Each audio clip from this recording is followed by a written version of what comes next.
सिया सजना के गांठ में बंधाऊ है सखी। सिया सजना के गांठ में बंधाऊ है सखी। सिया सजना के गांठ में बंधाऊ है सखी।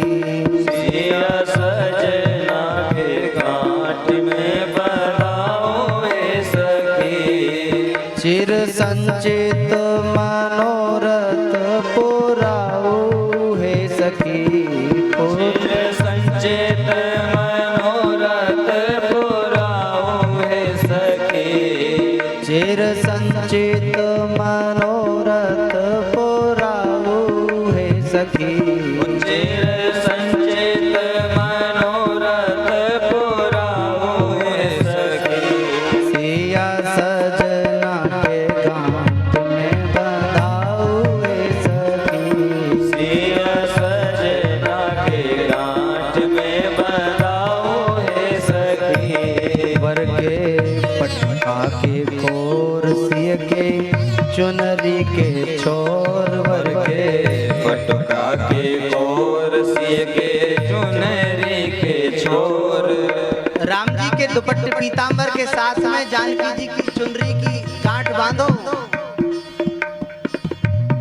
वर के पटका के कोर सिय की चुनरी के छोर। वर के पटका के छोर सिय के चुनरी के छोर। आज दोनों के पटोरी के अटकाओ है सखी। आज दोनों के बटोरे के अटकाओ है सखी।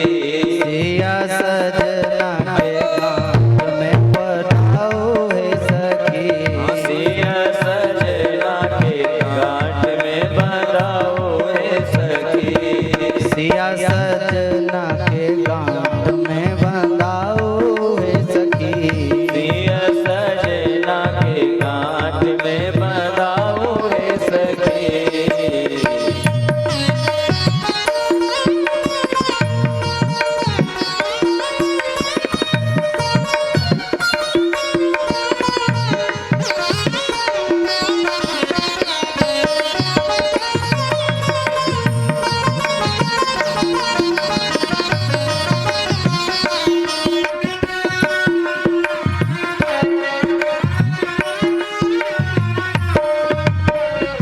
मिथिला के सब नारी पर ई कैलन छापा मारी। मिथिला के सब नर नारी पर ही कैलन छापा मारी। मिथिला के सब नर नारी पर ई कैलन छापा मारी। मिथिला के सब नर नारी पर ही कैलन छापा मारी। गारी दे के बातें कसर चुकाओ है सखी। आए गारी दे के बातें कसर चुकाओ है सखी। सिया सजना के गांठ में बंधाओ है सखी। सिया सजना के गांठ में बंधाओ है सखी। सिया सजना के गांठ में बंधाओ है सखी। सिया सजना के गांठ में बंधाओ है सखी।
समान सिया उन के प्राण। दोनों प्राण के प्राण में बसाओ हे सखी।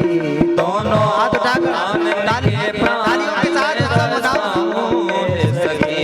दोनों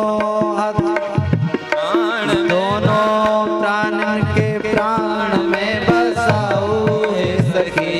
दोनों प्राण के प्राण में बसाओ हे सखी। सिया सजना के गांठ में पुराओ हे सखी। सिया सजना के गांठ में बंधाओ हे सखी। सिया सजना के गांठ में बंधाओ हे सखी। सिया सजना के गांठ में बंधाओ हे सखी। सिया सजना के गांठ में बंधाओ हे सखी।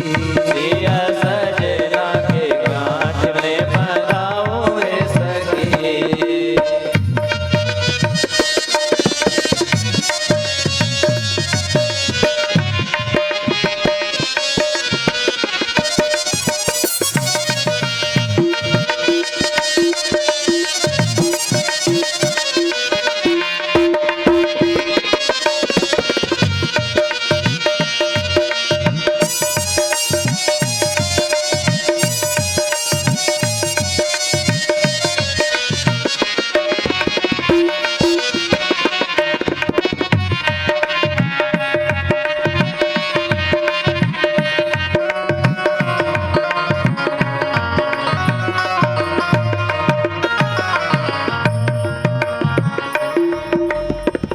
नारायण नेह निधि दुल्हा के सब विधि। नारायण ने निधि दुल्हा के सब विधि। नारायण नेह निधि दुल्हा के सब विधि। नारायण ने निधि दुल्हा के सब विधि। रिद्धि सिद्धि तज प्रेम जाओ हे सखी। और सिद्धि तज प्रेम से रे जाओ हे सखी। और रिद्धि सिद्धि तज प्रेम से रे जाओ